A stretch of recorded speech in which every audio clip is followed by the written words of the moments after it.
नमस्कार, इन खबर में आपका स्वागत है। मैं विद्याशंकर तिवारी हूं और बात करेंगे उत्तर प्रदेश के गठबंधन की राजनीति की। लोकसभा चुनाव में सपा बसपा के गठबंधन को जोर का झटका लगा है और उसके बाद से ही ये कयासबाजी शुरू हो गई थी कि क्या ये गठबंधन आगे चलेगा।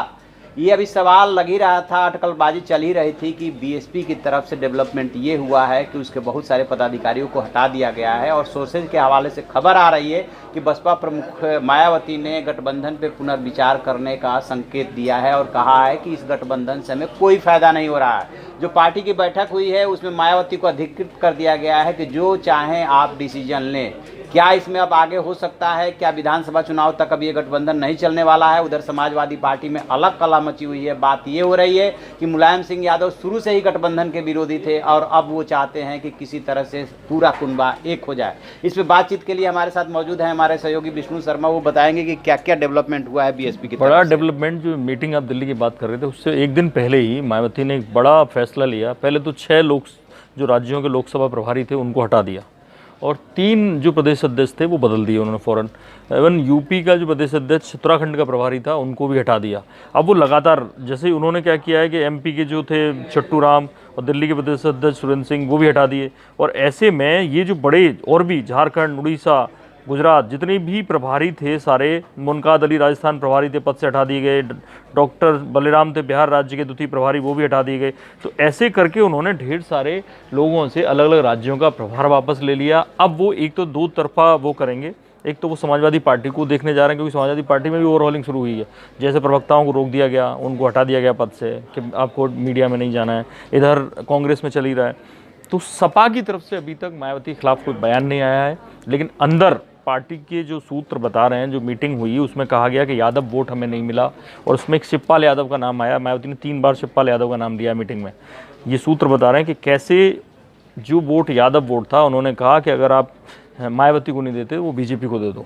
तो ऐसे करके ये जो चीज़ें हुई हैं, एक तो यादव वोट ना मिलना, दूसरे शिवपाल का प्रभार ये सब होना और सपा से गठबंधन से उन्हें 10 सीट का तो फायदा हुआ, लेकिन जो विधानसभा का चुनाव है वोट परसेंटेज नहीं बढ़ा, वोट परसेंटेज वही रहा है, हालांकि सपा का और गिर गया है। तो ऐसे में जो विधानसभा चुनाव है वहाँ पे अब इनकी एक तो मन में था कि पीएम बने, इतनी सीट आ जाए कि वो पीएम पद के लिए जा सके।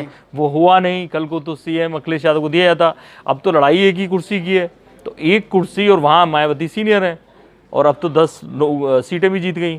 तो क्या ऐसा गठबंधन हो, उसको लेके कवायद जारी। गठबंधन हो, अकेले जाएं तो फ़ायदा होगा। जब गठबंधन से फ़ायदा नहीं हो रहा है तो क्या अकेले जाने से फ़ायदा होगा? ये बड़ी बात है। तो उसमें एक बात ये भी आ रही है कि अखिलेश यादव ये सोच रहे हैं कि यदि गठबंधन टूटना भी है तो इसका ठिकरा उनके सिर ना फूटे और इसलिए बहुत बैलेंस होकर के उनकी तरफ, इसलिए वो खामोश है, वो बोल नहीं रहे। हाँ, और बीएसपी की तरफ से भी अधिकृत रूप से कोई बयान नहीं है। अभी कोई बयान नहीं। जो भी आ रहा है उस सोर्सेज के हवाले से आ रहा है और पार्टी पदाधिकारियों को हटाने की बात आ रही है। लेकिन ये बात पक्की है कि दोनों तरफ खलबली है कि हमें इस गठबंधन से क्या मिला। और मायावती को जो शिकायत यादव वोट न मिलने से है, वही शिकायत जो है एसपी को जो है दलित वोट न मिलने से है। और दलित में जाटों का खास तौर से वोट ट्रांसफर नहीं हुआ है जिस तरह के और बेसिक मुस्लिम वोट का था। तो वो वोट भी अगर 3 सांसद एसपी से चुन के आ गए मुस्लिम, तीनों सांसद अखिलेश और मुलायम के अलावा, तो अगली बार वो तीनों ही सांसद मुस्लिम वोट पर गहरा असर डालने वाले हैं। तो ऐसे में अगर अलग लड़ते हैं तो भी एसपी के लिए दिक्कत होने वाली है। एसपी के लिए तो दिक्कत ये हो गई कि मुलायम सिंह यादव शुरू में ही बताते हैं कि अखिलेश से कहा था और नाराजगी जताई थी कि आपने अपना वोट बैंक बीएसपी मर रही थी उत्तर प्रदेश में, आपने अपना वोट बैंक ट्रांसफर कर दिया और मुस्लिम एक बार यदि उधर चला गया तो फिर इसकी क्या गारंटी है कि आपकी तरफ वो शिफ्ट होगा। ठीक है, क्योंकि अब तक कम से कम मुलायम सिंह को कैसा भी नेता माना जाता था। जो बीएसपी से उनका टाई अप था 93 में भी, वो अपर हैंड रहता था हमेशा। मुलायम सिंह यादव का बीएसपी का अपर हैंड रहा, बिल्कुल अपर हैंड, फायदे में रही बीएसपी हर जगह। अखिलेश ना उन्होंने 3 सीटें से नजर आए, आरएलडी को सीटें नहीं दी, बाकी किसी गठबंधन को सीटें नहीं दी। जो सीटें उन्हें, जो सपा की जहाँ स्ट्रॉन्ग होल्ड था, वो सीटें बीएसपी को पकड़ा दी गई।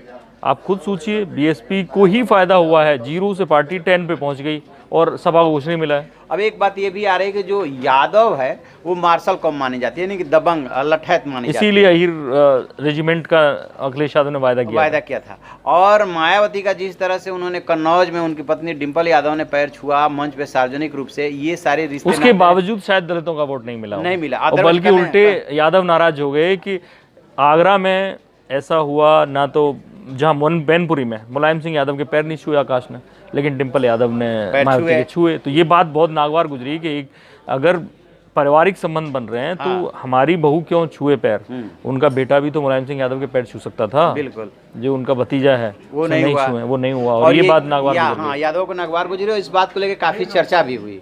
तो अब कुल मिलाजुला करके ये कि दोनों तरफ से अधिकृत बयान का इंतजार है, कौन किसके सिर ठिकेरा फूटता है। हाँ, ये भी है ना कि अकेले जाके भी करेंगे क्या, ये हो सकता है। तो अब एक ऑप्शन बचता है कि कांग्रेस को साथ ले लें, तब यहाँ पे वो बने सीएम। अब सीएम फिर कौन बने, यानी कुल मिला के ये मतलब कुल मिला जुला के ये बताया माना जाए कि मोदी की इस बड़ी जीत ने चारों तरफ खलबली मचा दी है, चाहे कांग्रेस हो, चाहे एसपी हो, चाहे बीएसपी हो, और कंफ्यूज है। और हकीकत तो ये नहीं कि उन्हें रास्ता नहीं सूझ रहा है कि अब आगे की पॉलिटिक्स की राह क्या हो, कैसे चले कि जो है सुरक्षित पहुंचे गद्दी तक। सही बात। तो ये कुल मिला जुला के स्थिति है। अभी एसपी बीएसपी की तरफ से कोई अधिकृत बयान नहीं आया है, लेकिन गठबंधन को लेकर के दोनों तरफ से जो है अंदर खाने मंथन चल रहा है और दोनों को लग रहा है कि उसका वोट बैंक एक दूसरे को ट्रांसफ़र नहीं हुआ है। यानी कि एसपी का वोट बैंक जो है बीएसपी को ट्रांसफ़र नहीं हुआ और बीएसपी का वोट बैंक जो है एसपी को नहीं हुआ। अब पॉकेट में थोड़ा बहुत हुआ है, तभी जाकर के उनको 10 सीटें और इनको 5 सीटें मिली है। लेकिन जो उम्मीद की जा रही थी कि पूरा चंक यानी कि जो जातियों की ठेकेदारी थी, वो जातियों की ठेकेदारी इस चुनाव में टूटी है और इसी को लेकर के खलबली है। देखते हैं आगे क्या होता है। जैसे ही कोई अपडेट मिलेगा हम आपको अपडेट कराएंगे। आप देखते रहिए हमारा डिजिटल चैनल इन खबर। Thank you. इन खबर चैनल को सब्सक्राइब करें और बेल आइकन दबाना ना भूलें।